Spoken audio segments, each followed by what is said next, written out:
तो दोस्तों इस हफ्ते आपके लिए क्या है स्टॉक मार्केट न्यूज में, मैं नहीं बताऊंगा। सेबी लेके आ रहा है कमोडिटी फ्यूचर्स मार्जिन में एक ट्वीक, एनएसई लेके आ रहा है इंटरनेशनल स्टॉक्स में आपके लिए इन्वेस्टमेंट्स का प्रोविजन, साथ में प्रमोटर्स अब आईपीओ के बाद थोड़ा आराम कर सकेंगे, क्या है उसके बारे में भी और भी बहुत सारी न्यूज़ हैं इस वीडियो में।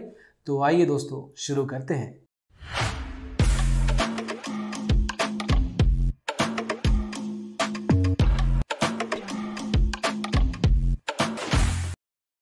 तो दोस्तों कमोडिटी फ्यूचर्स में अगर आप ट्रेडिंग करते हैं तो उसमें होता है एक स्ट्रेटजी जिसको कहते हैं कैलेंडर स्प्रेड। कैलेंडर स्प्रेड में एक डेरिवेटिव किसी भी एसेट का आप बाय कर लेते हैं एक महीने और उसी पर्टिकुलर डेरिवेटिव को दूसरे महीने आप सेलिंग में चले जाते हैं, एक तरीके से हेजिंग करते हैं, तो वहां पे अच्छा खासा प्रोविजन मिलता है। लेकिन आज की तारीख में अगर आपको इस तरह के कमोडिटी फ्यूचर्स में कैलेंडर स्प्रेड का इस्तेमाल करना है तो 3 एक्सपायरी में ही आप प्रॉफिट कमा सकते हैं। तो एक लिमिटेड ड्यूरेशन होता है, एक तरीके से इसमें लिक्विडिटी कम होती है करंट लेवल पे, वॉलेटिलिटी डिपेंड करता है मार्केट के ऊपर। लेकिन अब इसमें ट्वीक किया जा रहा है। अब कमोडिटी फ्यूचर्स को कौन पूछता है, करेक्ट, सही पकड़े हैं। कमोडिटी फ्यूचर्स पे बहुत कम लोग ट्रेडिंग करते हैं, लेकिन उस चीज़ को बढ़ाने के लिए, इंप्रूव करने के लिए सेबी कुछ नई चीज़ें करता है और अब 3 एक्सपायरी की जगह करती है जी है 6 एक्सपायरी। अब इसका इम्पैक्ट क्या होने वाला पता नहीं, लग नहीं रहा कुछ इतना ड्रामेटिक होगा जितना हमने बनाने की कोशिश की है। लेकिन सर्टेन लेवल पे सेबी का ये मानना है कि जो 75% मार्जिन हम आपको कमोडिटी फ्यूचर्स में प्रोवाइड करते हैं उसका इस्तेमाल अब 6 एक्सपायरी स्प्रेड्स के लिए कर सकते हैं। तो एक तरीके से लंबा ड्यूरेशन हो गया आपके लिए, जब भी एग्जिट करना चाहें आप कर सकते हैं और अब आपके लिए अपॉर्चुनिटी भी बढ़ गई है। देखते हैं कितने लोगों के लिए इम्पैक्ट लेके आता है। लेकिन सर्टेन लेवल पे कागजों में अगर देखा जाए तो लिक्विडिटी बढ़नी चाहिए, डिपेंडिंग कि आज की तारीख में कितनी लिक्विडिटी है। तो दोस्तों क्या आपको पता है कि एनएसई का एक इंटरनेशनल एक्सचेंज भी है, उसको कहते हैं एनएसई आईएफएससी। अब उसके थ्रू आप कुछ सिलेक्टेड यूएस के मतलब इंटरनेशनल स्टॉक्स में इन्वेस्ट कर सकते हैं। अब ऑब्वियसली इंडिया में बहुत सारे ब्रोकर्स आपको करते हैं अलाउ इस चीज़ को करने के लिए, लेकिन एनएसई अपनी नई अलग एक्सचेंज के थ्रू आपको डायरेक्टली ये करने दे, उससे बेटर क्या हो सकता है।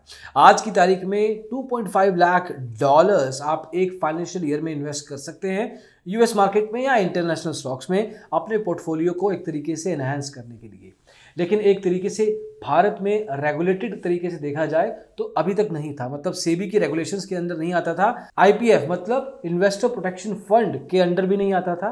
लेकिन इस पर्टिकुलर नए कंसिडरेशन के साथ आप आईपीएफ के अंडर भी आ जाएंगे और अगर आप एनएसई के आईएफएससी एक्सचेंज के थ्रू ये इन्वेस्टमेंट्स करते हैं तो आप 25 लाख तक का पैसा वापस खींच सकते हैं इन केस अगर आपका नुकसान हो जाए तो, जैसे कि बाकी के इन्वेस्टर्स के लिए होता है। अब इससे एक इन्वेस्टमेंट प्रोसेस भी इजी होता है, कॉस्ट भी कम होता है और साथ में आपको एक बैकअप प्लान भी मिलता है जिसमें आप आईपीएफ के थ्रू पैसा वापस ले सकते हैं। इसमें रिस्क मैनेजमेंट प्लेटफॉर्म भी देगा, ये फैसिलिटेट करेगा क्लियरिंग की, सेटलमेंट की। तो एक तरीके से अब आपको इस ब्रोकर, इस एक्सचेंज के पास जितने भी ब्रोकर रजिस्टर्ड हैं, डेपोजिटरीज रजिस्टर्ड हैं, जिस तरीके से आप इंडियन स्टॉक्स में इन्वेस्ट करते हैं सिमिलर लेवल पे विदाउट एनी एक तरीके से फ्रिक्शन के आप इनके थ्रू भी कर सकेंगे।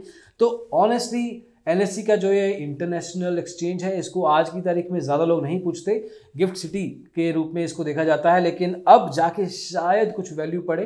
अब ये एक गैप भी था मार्केट में, बहुत सारे ब्रोकर्स अपने इंटरनेशनल पार्टनरशिप्स के थ्रू आज की तारीख में इंटरनेशनल इन्वेस्टमेंट्स करवाते हैं, लेकिन अब अगर एक्सचेंज के थ्रू होगा तो आपके लिए भी सही है। तीसरी न्यूज़ आ रही है सेबी से। सेबी इस बार अच्छी न्यूज़ में नहीं है।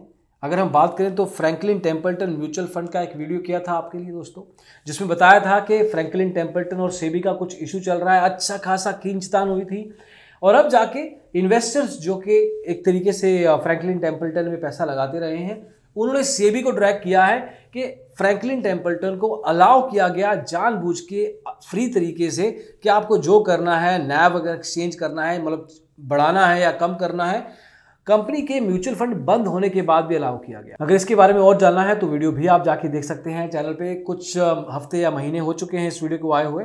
लेकिन अब इन्वेस्टर्स का एक तरीके से पानी ऊपर जा चुका है माथे से और अब वो सुप्रीम कोर्ट या सैट, पहले सैट का दरवाज़ा खटखटाएंगे, सिक्योरिटीज एंड अपीलेट टर्मिनल है। जब भी सेबी कोई गड़बड़ करता है तो एक नॉर्मल रिटेल इन्वेस्टर सैट का दरवाजा खटखटा सकता है। सैट से भी इशू सॉल्व ना हो तो सुप्रीम कोर्ट के पास भी जाया जा सकता है। थोड़ा सा बैकग्राउंड बता दें आपको दोस्तों, फ्रैंकलिन टेम्पल्टन के 6 म्यूचुअल फंड बिना बात के बंद कर दिए गए थे एक ही दम से, और उसमें जितने भी लोगों ने पैसा लगा रखा था उनके एक तरीके से पैसे वापस नहीं मिले, तो एक तरीके से पैसा दब गया, पता नहीं कहाँ गया। तो उस टाइम पे सेबी ने अलाउ किया था, मतलब म्यूचुअल फंड बंद होने के कुछ हफ्ते बाद अलाउ किया था कि आप अपने इस म्यूचुअल फंड, जो 6 म्यूचुअल फंड है, इनके नैव को चेंज कर दीजिए। ये गलत है, ये दिस इज नॉट अलाउड, क्योंकि वो फ्रीज हो चुके हैं, बंद हो चुके हैं, उसके बारे में बात भी नहीं होनी चाहिए। लेकिन अभी फिर फाइनेंशियल्स को चेंज किया जा रहा था, तो इसी बात को उठाते हुए, समझाते हुए सैट की तरफ जाया जा रहा है इन्वेस्टर्स की द्वारा, और अब जाके शायद कुछ बात बने, कुछ समझ में आए। क्योंकि तब तो ये बताया गया था कि कोविड के चक्कर में ये म्यूचुअल फंड बंद हुए हैं, वैसे तो सब कुछ ठीक चल रहा है। अब देखिए, बड़ी जो कंपनियां हैं बड़े रेगुलेटर के पास पहुंच के कुछ ना कुछ बड़ी छोटी मोटी बातें करते हैं, क्या पता लगता है।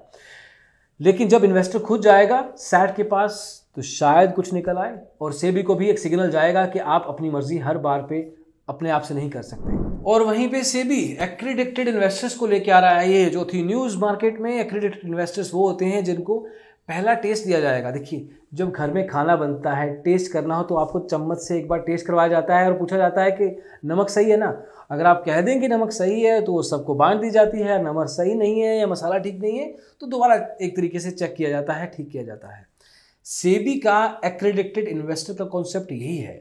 जो भी थोड़े बहुत रिस्क वाले प्रोडक्ट, फाइनेंशियल रिस्क वाले प्रोडक्ट मार्केट में आएंगे, वो इनको पहले चखाए जाएंगे, ये बताएंगे इसमें इन्वेस्ट करेंगे अपने रिस्क एपेटाइट के हिसाब से, अपने कैपिटल के हिसाब से, और उसके बाद अगर ठीक लगा तो पूरे मार्केट में उसको रोल आउट कर दिया जाएगा। इसके बारे में भी दोस्तों एक पूरा वीडियो बनाया था, तब भी आपको बताया था कि ये कॉन्सेप्ट आने वाला है और अब जाके ये इंट्रोड्यूस हो गया है। इसमें आपको फिर याद दिला दें कि एक individual Hindu undivided family rather family trust या सोल प्रोप्राइटर कंपनी का कोई भी जिसके पास एनुअल इनकम कम से कम 2 करोड़ रुपए है, जिसकी वर्थ कम से कम 7.5 करोड़, इनमें से कुछ भी एक चीज सही, वो अपने कम से कम आधे जो फाइनेंशियल एसेट है वो इसमें इन्वेस्ट कर सकता है। जिनका 1 करोड़ का एनुअल इनकम है या 5 करोड़ का पूरा नेटवर्थ है, इन दोनों का मिश्रण है अगर, तो भी आप एक्रेडिटेड इन्वेस्टर बन सकते हैं।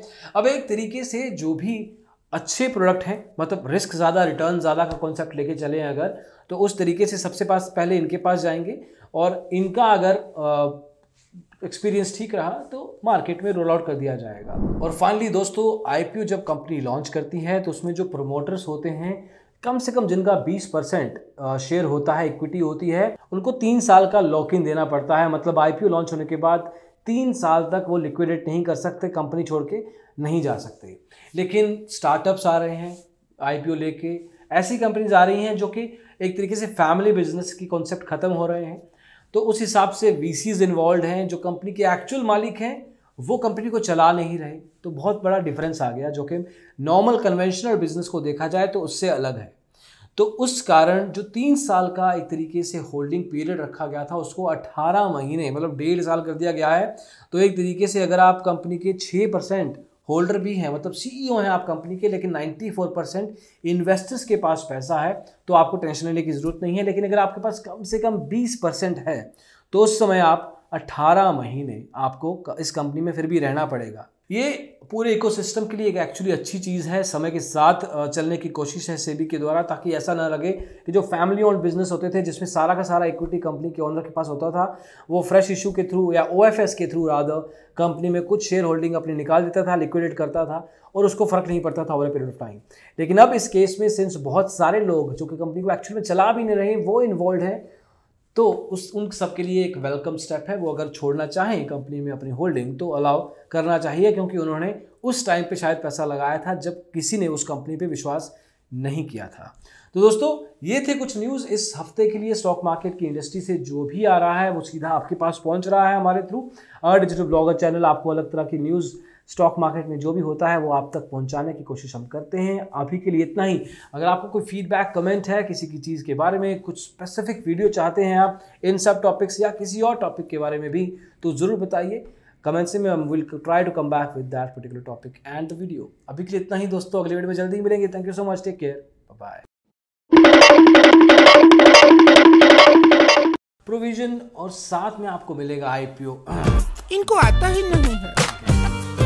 Another one। Stock market news में इस हफ्ते क्या है दोस्तों?